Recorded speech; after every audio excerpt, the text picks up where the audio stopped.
Good morning, everyone. This is a biology lecture on the characteristics of life for my biology class here at Dublin Sciota. For those of you at home, you should be watching these on your home work days. For those of you in class, well, here you are. So, in biology, we have some criteria that have to be met for something to be considered alive. And we're going to look at 8 of them. Some biologists might say there's other numbers, but in this class we'll look at 8. Okay, so for something to be considered alive, it needs to be made of cells, okay? It needs to be made of cells. So there are 2 types of cells, which on your guided notes you should see a place to fill that in. So we have prokaryotic, and karyotic is I think it's Greek. I think it means nut, so no nucleus, okay? So prokaryotic, biologists think those are the earliest form of cells. These guys don't have a nucleus, and they don't have organelles, and they're much, much smaller than other types of cells, the eukaryotes. So if you could jot that down in your notes, okay? Sometimes I say things during the lecture that aren't on the slides. So first life and smaller would be something I would add to that. All right. Your second type of cells that we're going to talk about are eukaryotes. So they will have a nucleus and they will have organized compartments that the big deal about these organelles are tiny organs, but they are what we call membrane bound. They have their own membranes. That's sort of a big deal as far as differentiating them. So we've got bacteria in one category and pretty much everything else in the other one. Larger animals are always eukaryotic. A little memory trick is eukaryotic is you are a eukaryotic organism. So if you can figure out that you are one and you're big and you have lots of cells with organelles, you might be able to use that as a memory tool. All right.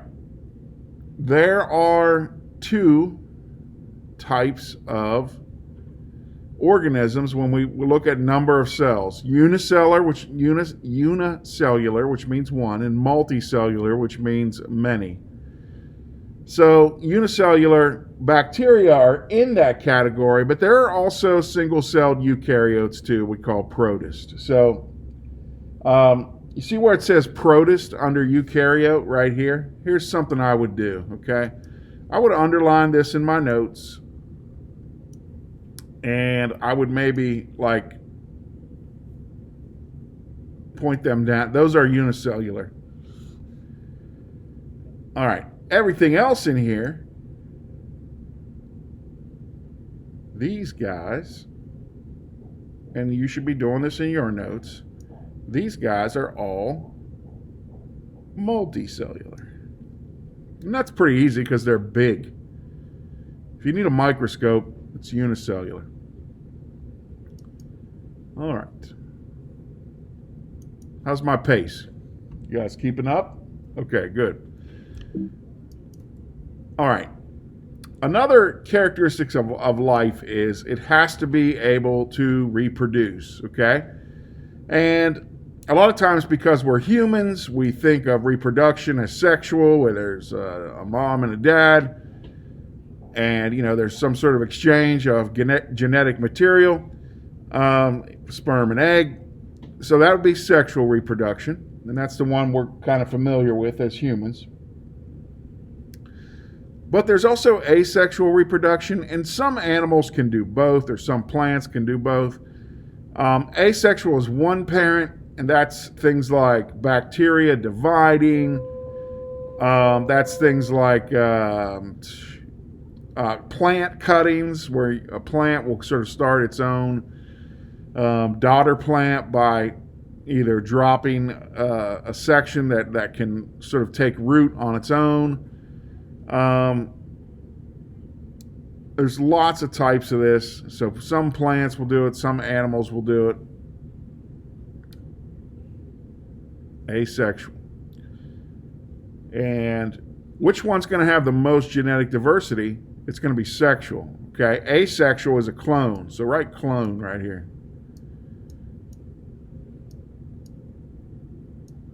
And these guys are genetic copies of their parents. There would be no difference, okay? Like, can you imagine if humans reproduced asexually and just like a small human started growing out of your side and then it eventually split off from you and it was an exact copy of you? That would be like what that would be. That would be, I don't know, an example of asexual. Just sort of on a science fiction human level here there. All right. So the other thing we have to have is we have to have some sort of genetic material, and that's kind of what we were talking about with sexual there. So a lot of times we'll talk about these as genes, and those come in the form of some big molecules called DNA and RNA.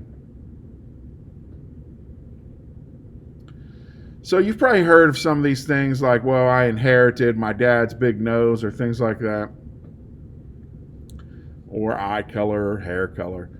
These are all pieces of information that are inside of chromosomes made out of DNA and RNA, or your genes, okay? So your genes code for certain proteins, and those proteins determine your traits.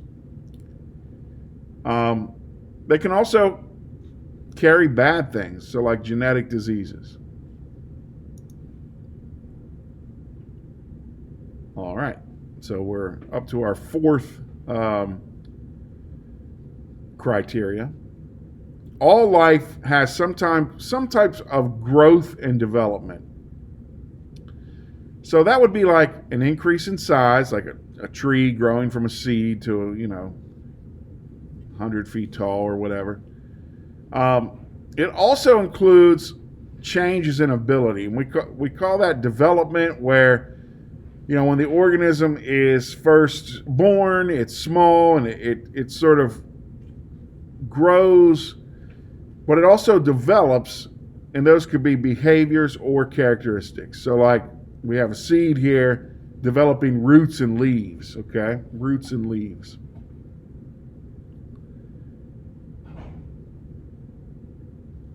For humans, you might think of like infants are born with very poor eyesight, and they eventually develop, normal vision. All right. Our fifth characteristic is they have to have what's called a metabolism. And in everyday human language with, either diet or sports or whatever, you hear people say, well, I have a slow metabolism or whatever. Metabolism is just your body's chemical processes that are using energy. So usually we think of that as food, or it could be light in the case of plants. So different animals have different types of metabolism. Some things use photosynthesis. Some things eat other stuff. And there's some kind of unique ones out there that use like geological chemicals. So you'll hear this word troph, okay, and that means to eat. So hetero means other. So heterotrophs are other eaters. So this could be plants, or it could be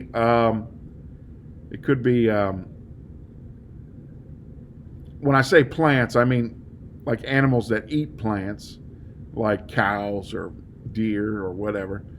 And it can also be carnivores that are eating, meat, so like a bear or a tiger or something like that. Autotrophs, which sort of are the most lower level of food chains, they make their food from sunlight, so this would be photosynthesis. And then there's these unique ones called chemotrophs that use chemicals in the environment for energy. We only see these in the form of bacteria, They live in some unique environments like these hot springs at Yellowstone have them. And some people think that these may have been sort of the earliest life, because if you're going to be the first life, there's nothing else for you to eat other than the chemistry in the environment. All right. Too fast, or you guys okay? The other one is maintain homeostasis, and this means same status, okay? And when your internal environment in your body gets out of control, either at the wrong temperature, the wrong chemistry, could be lots of different things, your cellular chemical reactions start breaking down. So how do we manage that? There's lots of different ways. But we have things like sweating. Okay, when you get really hot, your body sweats, the sweat evaporates, you cool down. Shivering. Shivering is your muscles just burning energy to keep you warm. Shivering is a great way to burn lots of calories. There's a diet method where people sleep in really cold rooms without blankets and eat all cold food, take cold baths, and they try to get their body to burn more calories by being cold all the time. That's probably really uncomfortable. Fevers can help you fight infections. Blood pressure for like when you're exercising or when you're resting. Same thing with heart rate. You know, even just walking up the stairs here at school is going to increase your heart rate a little bit because your body needs more oxygen. Okay. Next, organisms respond to their environment. And that could be as simple as you've probably seen plants that will like bend their leaves toward the sun. That's responding to the environment. If you put single-celled organisms into a dish or and look at them under a microscope, if you put something they don't like on one side, they'll start moving away from it. So if you put like say like a weak acid on one side, they'll move away to survive. So they're responding to their environment. And you can also see that in things like hunting behaviors, like we have our cat over here chasing the mouse. And you can also see that as sort of survival behaviors, like running away or fighting something that's trying to hurt you. Plants do this too. They just do it a little bit slower. Okay, plants respond to gravity. They respond to resources. Like if a plant finds sort of a damp spot in the soil, it'll grow more roots there.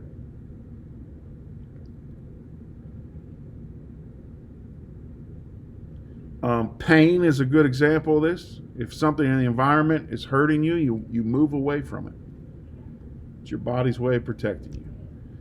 All right, organisms adapt and evolve. Now, this is over many generations, okay? So adaptations are things that you inherit, okay? So some organisms are going to be able to have traits which give them a better chance of surviving and passing their genes off to their offspring. So those adaptations can come in many, many, many different forms. Okay, some of them are visible, like camouflage. I don't know if you can see there's somebody hiding in the grass there. It can also be things like mimicry, like this little moth here is trying to look scary with these eye spots to keep predators away, because a lot of times owls and things with big eyes will be predators for other birds and things like that. So this moth is kind of like saying to birds, don't eat me or I'll kill you, but it's really completely harmless. And so these changes can also be on like a biochemical level, where maybe something evolves muscles that are a little bit better or a little bit more efficient, or a digestion process that allows it to use something in the environment that it didn't use before. Anything like that that's going to give it a better chance of survival and reproduction will change that population over time. And we call that evolution. All right, those are your 8 characteristics. I'm going to go ahead and end this now, and we'll talk.